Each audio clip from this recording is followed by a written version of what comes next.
Hospital में जाते हैं आप तो सुबह से शाम तक सारे ब्लड टेस्ट से लेकर के MRI से लेकर के सारे टेस्ट कराने के बाद अप्रॉक्स 50,000 के आसपास आपका खर्चा आता है। उसके बाद पता चलता है आपको कि मुझे कमर में नस दब रहा है, मुझे कमर में नस दब रहा है। मैं उन लोगों के लिए स्पेशल बोल रहा हूँ जो कहते हैं कि इलाज बहुत महंगा है। रीढ़ की हड्डी की सही आकार स्वस्थ जीवन का आधार है। अगर इसको हम लोग सही रखेंगे तो ऑटोमेटिक बहुत सारी बीमारियों को दूर कर सकते हैं। इस टाइप के डिजीज को लेकर के लोग आपके पास आते हैं? देखिए अभी क्या है कि मैं पहले ही बताया कि जो हमारे पास जितने लोग आते हैं, जितने लोग दर्द से जुड़ते हैं, वो एक बीमारी नहीं, ये लाइफ स्टाइल मतलब जो हमारा है बिल्कुल मतलब वो सर्कुलेशन को जो मेंटेन करते हैं तो हमारी आंतें की जो फंक्शन होती है उसमें नॉर्मल हो जाती है और हमारा डाइजेशन में भी राहत मिलता है।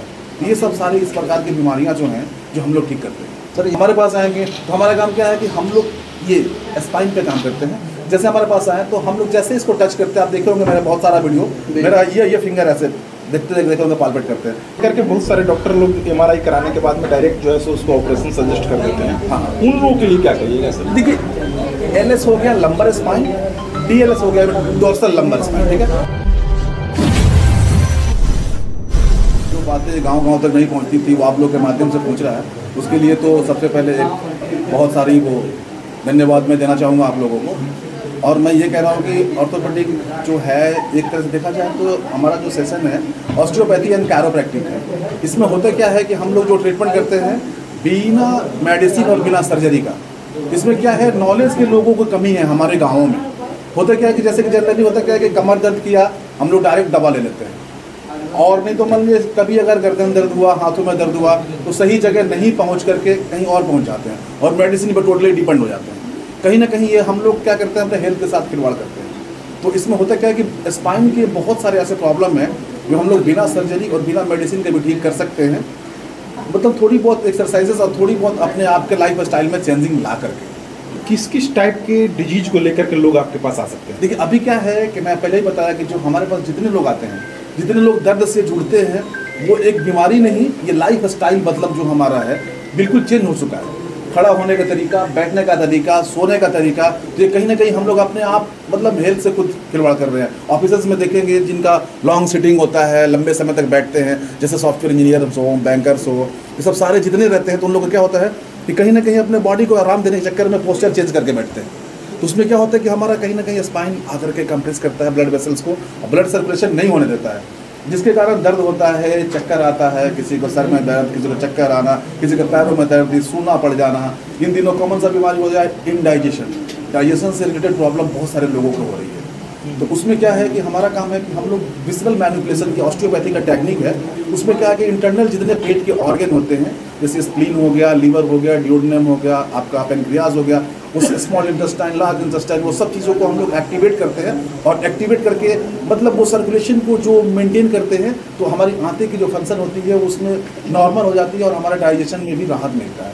तो ये सब सारी इस प्रकार की बीमारियां जो हैं जो हम लोग ठीक करते हैं। अक्सर देखा जाता है सर 50 साल के बाद महिला हो या पुरुष, उन लोगों को पैर में, हाथ में दर्द बढ़ जाती है, क्या इसका उपचार बिना दवा का संभव है क्या? देखिए इसमें क्या है, कंडीशन मैंने बताया था कि कंडीशन होना चाहिए। अब कंडीशन क्या है तो ये जैसा आप बता रहे हैं तो ये रिमोटॉइड आर्थराइटिस और ऑस्टियोआर्थराइटिस का सिम्टम भी हो सकता है। जैसे हमारे बॉडी में क्या है कि एज के साथ साथ बहुत सारे हमारे जो बॉडी के मतलब जितने सारे ऑर्गन्स हैं, जितने सारे पार्ट्स हैं, वो कहीं ना कहीं वीक होते हैं। कार्टिलेज जो होता है रिजनरेट नहीं हो पाता है, कम होने लगता है, तो उसको स्टेजेस देखने होते हैं कि कौन सा स्टेज में। बहुत सारे पेशेंट ऐसे आते हैं जो घुटने का दर्द है, स्वेलिंग है, बैठ नहीं सकते, चढ़ नहीं सकते, मोड़ नहीं सकते। तो कोई भी मतलब एलोपैथ के अगेंस्ट नहीं हूँ, मतलब बहुत सारे ऐसे केसेस हैं जो जा करके करना पड़ता है। बहुत सारे ऐसे स्पाइन के नीचे सर्जरी नीड होता है, लेकिन उससे पहले अगर मैं कहता हूँ जो पेशेंट अगर 2 स्टेप भी चलता है तो उसको एक बार क्या है कि अपने खुद से ट्राई करना चाहिए और विदाउट सर्जरी उसका इलाज संभव है, तो ये हम लोग कर सकते हैं। सर हमारे पास आएंगे तो हमारा काम क्या है कि हम लोग ये स्पाइन पे काम करते हैं। जैसे हमारे पास आए तो हम लोग जैसे इसको टच करते हैं, आप देखे होंगे मेरा बहुत सारा वीडियो, मेरा ये फिंगर ऐसे देखते होंगे पालपेट करते हैं। तो जैसे हम इस पार्ट पे आते हैं तो मुझे ये रोटेशन पता चलता है, ये वर्टिब्रा रोटेट हुआ है, तो कहीं ना कहीं ये ब्लड वेसल्स जो है ब्लड फ्लो नॉर्मल नहीं होगा, तो ये सब सारा प्रॉब्लम आएगा। तो हमारा काम क्या है कि हाई वेलोसिटी थ्रस्ट के थ्रू इसको जैसे रीअलाइन करते हैं तो फिर ये अपने सीक्वेंस ऑर्डर में नॉर्मल हो जाता है। इसके बाद क्या होता है कि पेन कम हो जाता है, पैरों का दर्द जो भी हो ये सारा सिम्टम ठीक हो जाता है। उसके बाद में पेशेंट क्या होता है कि पेन फ्री हो जाता है। तो ये हमारा काम है।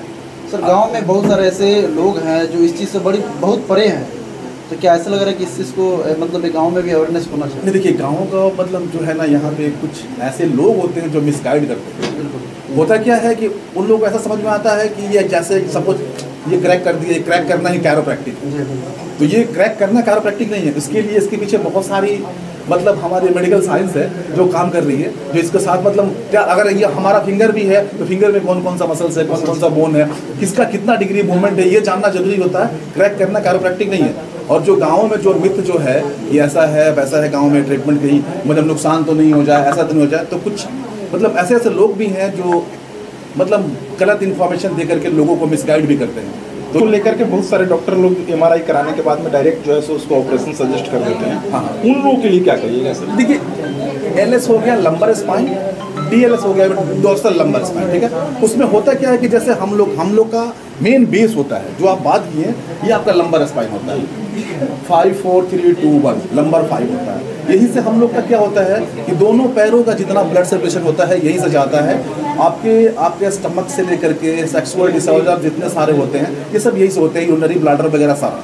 तो यहाँ जब सबलक्सेशन होगा, जैसे ये कंप्रेशन होगा, तो यहाँ से ब्लड फ्लो नॉर्मल नहीं होगा। तो उसमें क्या होता है कि जैसे ही सिम्टम आना शुरू होगा लोगों को, किसी के हिप पेन होंगे, किसी को पैरों में दर्द आएगा, किसी के यूरिन इरेगुलर यूरिन हो जाएगा, किसी के यूटीआई इन्फेक्शन होगा, ये सब सारा प्रॉब्लम आएगा।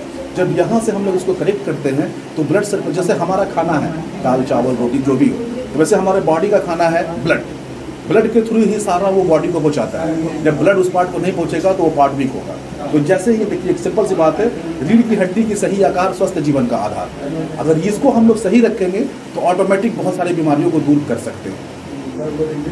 सर आपका ये उपचार आपके यहाँ कितना सस्ता कितना महंगा है, इस पे हाँ, इस पे बात करना बहुत जरूरी है, क्योंकि लोगों को लगता है कि काफ़ी महंगा ट्रीटमेंट करते हैं। तो मैं एक सिंपल सी बात बताता हूँ कि जनरल किसी को अगर बैक पेन होता है, नेक पेन होता है, तो पहले तो वो आप करके आते हैं मुझे हुआ क्या है, उनके जानने की इच्छा होती है मुझे क्यों हुआ है, कैसे हुआ है। तो अगर आज के डेट में अगर आप नॉर्मल से भी अगर हॉस्पिटल में जाते हैं आप, तो सुबह से शाम तक सारे ब्लड टेस्ट से लेकर के एमआरआई से लेकर के सारे टेस्ट कराने के बाद अप्रॉक्स 50,000 के आसपास आपका खर्चा आता है। उसके बाद पता चलता है आपको कि मुझे कमर में नस दब रहा है, मुझे कमर में नस दब रहा है। मैं उन लोगों के लिए स्पेशल बोल रहा हूँ जो कहते हैं कि इलाज बहुत महंगा है।